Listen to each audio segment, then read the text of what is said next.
I'm going to test the power output using the SW33 Plus. It's on. Okay, I've got to power up the unit.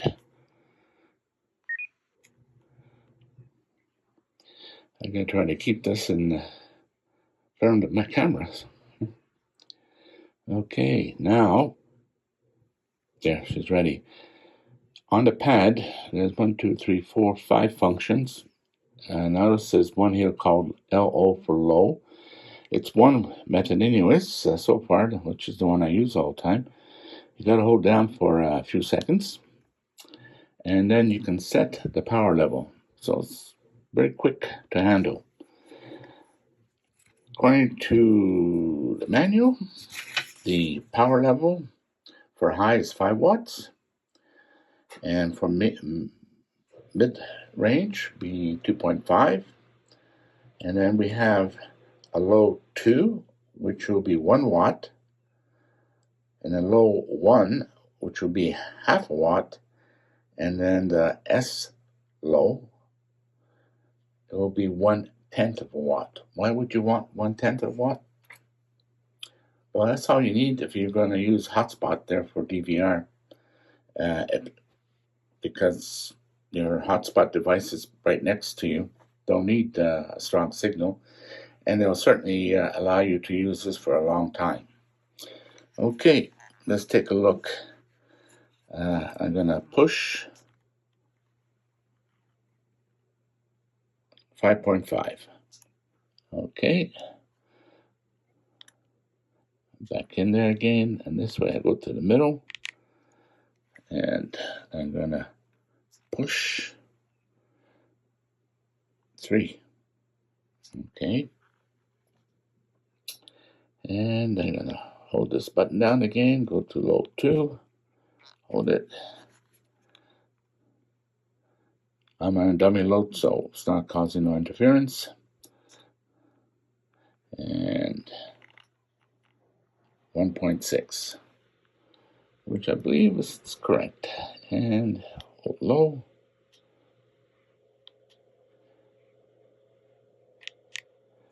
Okay, this is 0.32.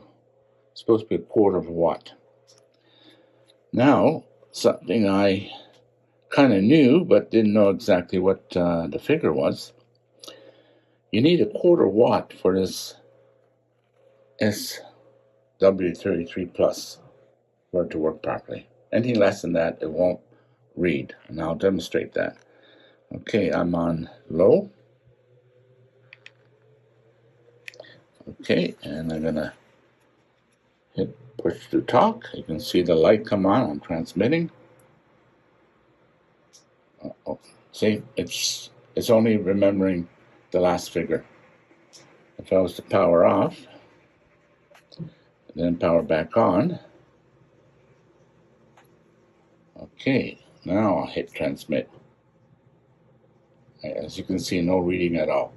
So 1/10 of a watt won't work. Just be aware of that. Let's quickly show you. I find this antenna rubber duck is well built in comparison to all the other ones. It is nicely done, I have to admit. Come back, please. Oops. Oh, there you are. Okay, well, that's at least you got back on. Okay, I turned the volume down. Or I should say change the frequency. Okay.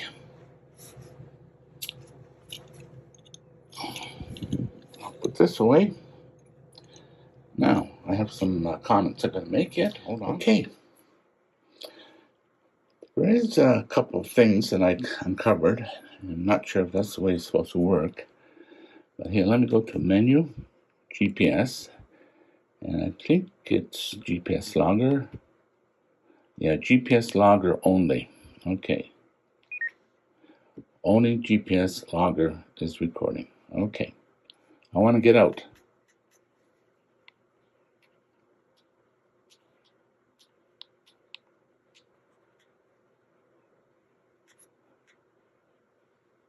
Okay, I'm pushing all sorts of information. No.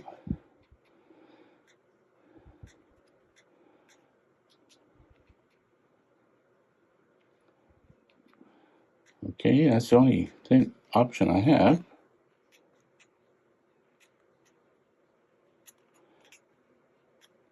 I pushed all the buttons.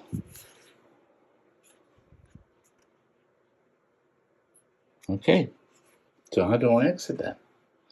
My understanding, there is a combination button you gotta hold, but I haven't figured it out. So if anyone knows this, if not, it would be nice to have it. I mean, I'll have to power off. Okay, then power back on. So when you dedicate the handheld strictly for GPS, everything else, that's the only way I can't seem to get out of it. Now there's one more area. And let me go to menu. I need to go to settings.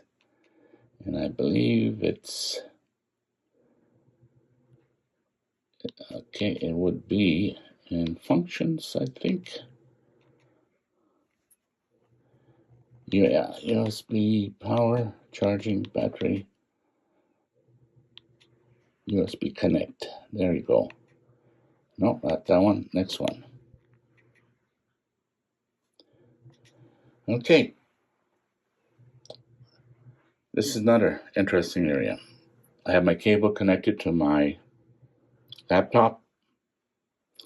I hit SDR mode. Oops. Do I have to be plugged in? Yeah. Guess I have to be plugged in. Let me try it first. Even I learned something.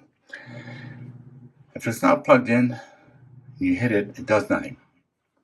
The minute I plugged in and it made the connection, this is what it says here.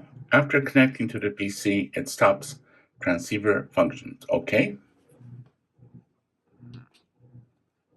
Yes. Connecting. Never disconnect the cable or turn units off. Sounds good. Let's see what we have on my screen. There you go. Hold on. It appeared. Works great. I can copy over, copy it on. Now, the question is, how do I disconnect? Well, obviously the first thing I should do is remove it off my desktop. So I hit there, it's off. Okay. Never disconnect the cable or turn units off. Okay, let's see. How do I get out of that? I have to hold this up in such a way that I can, let me hit the clear button. Nothing. Nothing on the quick. Nothing.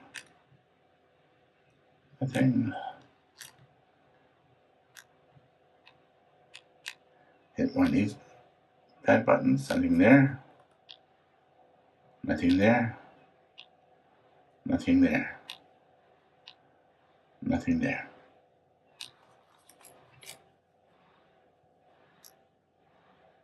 Nothing there. And turn these buttons. Nothing. So,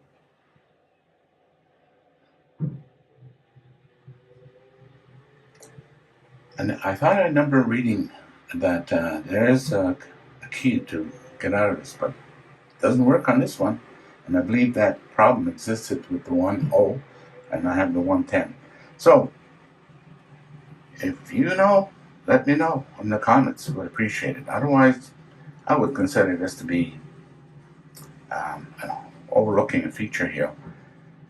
So the only way I can get out of it, and to ensure I don't cause any SD damage, cards and stuff like that, is I removed it from my desktop, unmount it, and I'm going to unplug you and then power off.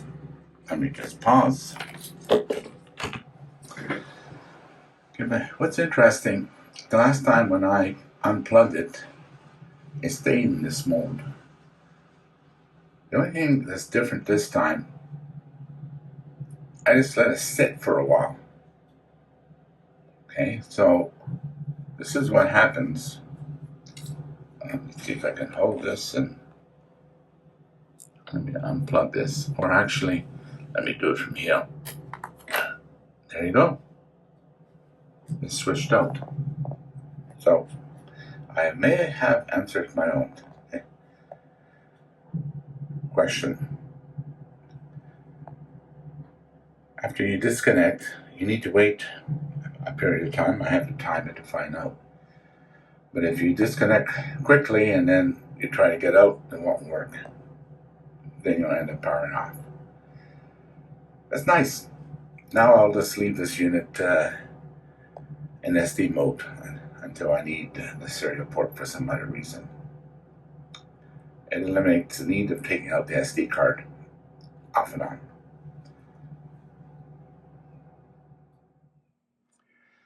Okay, we already downloaded the programming software CS for the 705 and also for the CS52 Plus. So we're gonna launch this 52 Plus first. It's free, you can download it. So let's double click here. Okay. Now you need access to the settings file. So I'm gonna say open and locate the settings file, which is down here somewhere. There you go, settings. I got to move slow because I'm just using a camera here. Okay, the ICF file. Open. Okay. So let's take a look at the memory channels.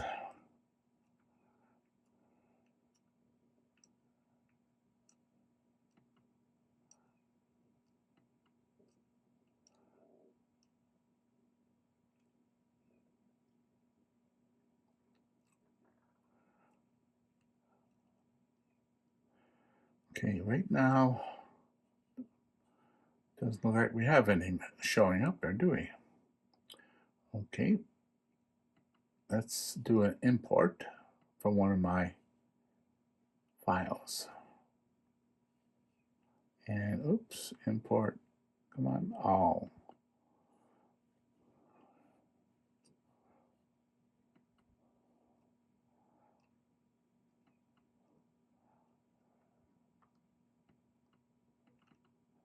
And we have memory channel, and one of this. Import, okay. That's blank because I have one empty. That's not a problem. Okay, number 9 is blank, so I expected that. Okay, this is the list that I imported and organized using my FileMaker database. So it's a ready-made CS file, but I use it to test it. And as you can see, I can see each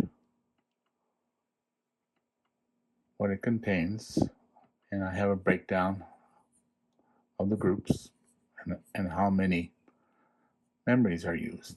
Okay, let's go to the GPS. Repeater list.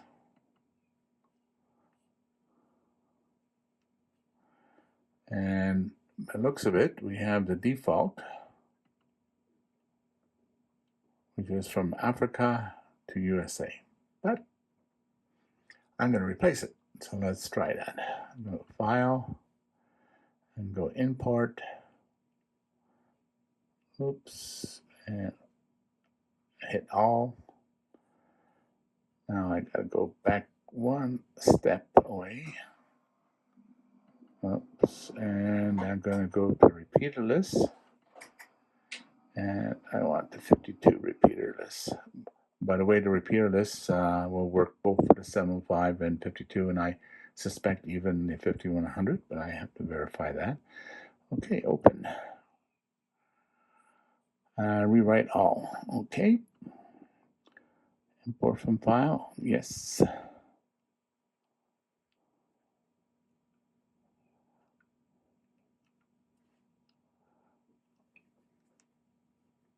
Okay, there we go. Some settings were changed to the value. Okay. So those little arrows, they're saying that it's duplication, but in reality, it isn't. One is a VHF, one is a UHF repeater, so I leave it in. Okay, so that's Alberta, British Columbia, Manitoba, Newfoundland, and I made a FM list of the 2 meters in Alberta and on the 70 centimeters. And I even put my call sign in there. I'm going to do a little bit of testing, experimenting. Okay. Those are the imports. I mean, there is others like the FM radio, GPS memory. You can import those. Okay. This is the default ones. I have my own. And common settings. Those are the settings you will find in the set mode on your handheld. A and B band settings. Okay. You have pictures. Oops. Transmit history, my station, repeater list, FM radio memories right there, which is empty. So let's import. Again, I can go for all. I'm going to go back one step, and I'm going to go to radio memory, radio FM. Okay. Oh, I forgot to get that one ready. It was saved with quotation marks. I have to remove those first. Okay, otherwise, it's basically the same thing, and it would just showed up.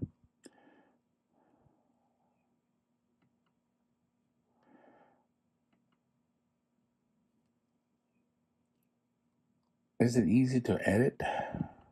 I don't know. Probably. I can't see why not. Let's try something here. Give it a name. Test. Yeah. Operating frequency, duplex. Oh, I guess I have to put the...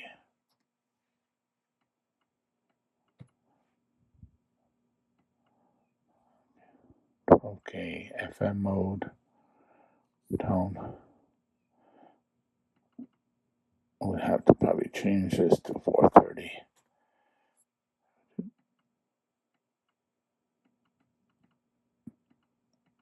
That should be D, U, P, minus offset frequency. Okay, I guess I gotta put a 5 first. 0.000. Skip the off. Okay, for some reason. Okay, so it's one of those pull down ones. Okay.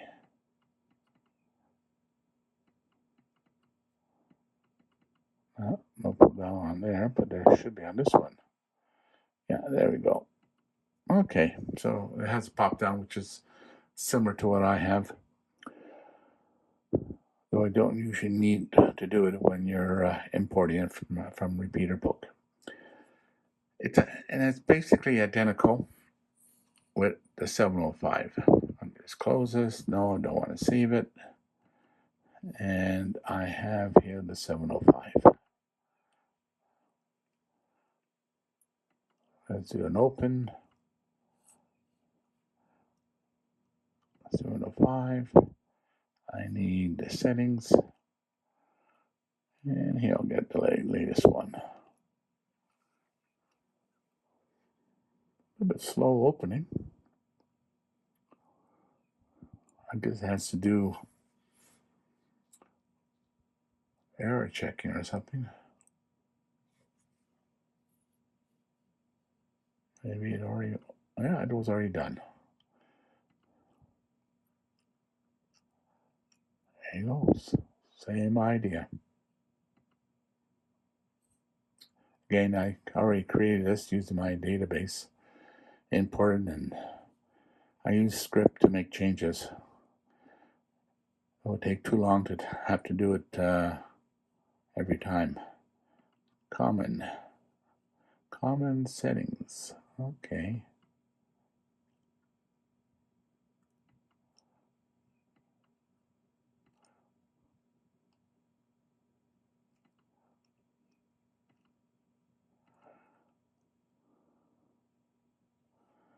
Now, presets. I found this one interesting for FT8. When you're not using FT8, this is basically the setting. When you go FT8, you can see the D. Okay. You can change it that way. 50% works. There you go.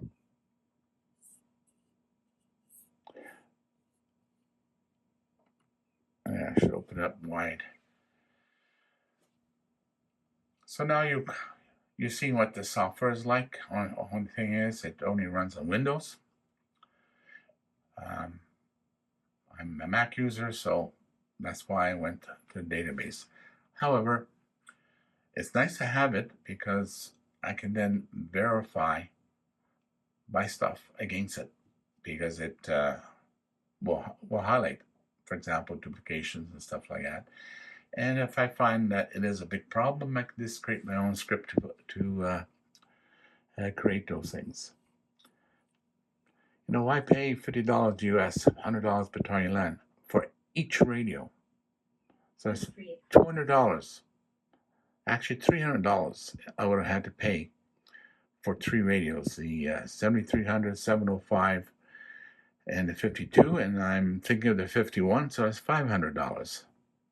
I prefer to take that $500 and buy myself a radio. And interesting about FileMaker, it's already purchased because it's under my business originally. However, the apps that I create, you don't need to buy FileMaker. You can download the FileMaker Pro from for your iPad, for your iPhone, not for the Mac, I don't think. And you just open my app, my database, and it'll be like if you had FileMaker. So there might be a potential for me to look into sharing it there at a future time. I still got a few more things I want to do with it, but this has given me a couple ideas. Okay, so this is basically a quick rundown. Hopefully it was quick, 12 minutes, yeah. I have some more interesting information about the ID-52 A+. A couple more features of interest. Also, I discovered few things. I wonder if it's a bug or if it's just the way they want it done. There's a couple of settings. There should be a key to quickly exit from that settings, but you can't. You have to power off and then power on. That doesn't seem right. I think I recall reading somewhere that there is a key, but it doesn't work. So I'll show you that on another video. It's not a problem. It's not going to affect your operation. I've also tested my mic audio. I found that interesting. Normally, by default, the level of sensitivity is set at 2. If I put it at 3, big improvement in audio quality, especially when you're going through the repeater. You could go 4, but it's pushing the limit. You wouldn't know that you're talking on a handheld. So, getting good reports. There is a recording function both on the 52A and on the 705. So I just go on one of my simplex frequencies that I experiment with, put the recorder on, for example, on the 705, and then I walk away and talk on my handheld. It's recording everything I say and all the instructions or what steps I'm taking, and I change the levels. And this way I can compare. There's a lot of people I find on the air. You can hardly hear them. Their mic levels are so low. They think it may be okay, but it isn't. That's a quick way of doing it. And then I repeated the same process with my 705, where I transmitted it on a 705, recorded it on the ID-52. Normally I ran my mic audio at 45%. Well, now it's 50%, because what a difference that 5% made. Cleaner, and I find over 50%, it didn't seem to make that much difference. So that was the default seems to be a key factor. Okay. I've also tested the antenna, power, SWR, stuff like that, which I'll show. No problem. I played even with some of the other antennas, basically the same. It has a lot to do with yourself, how good your body is at the ground plane. Generally speaking, they're pretty close alike. Some variance, of course, on the frequency and plus even the environment that you're in. Might be good in one room, you step outside, it's not, because the ground underneath you could be a poor ground plane. So the main thing is these radios are designed to cut back when the SWR is high. So the days of bringing out your finals are less likely. Well, I appreciate if you subscribe if you haven't, and thumbs up. And if you have any questions, again, feel free to make the comments, and I'll do my best to answer it. Have a nice day. Take care. Until next time.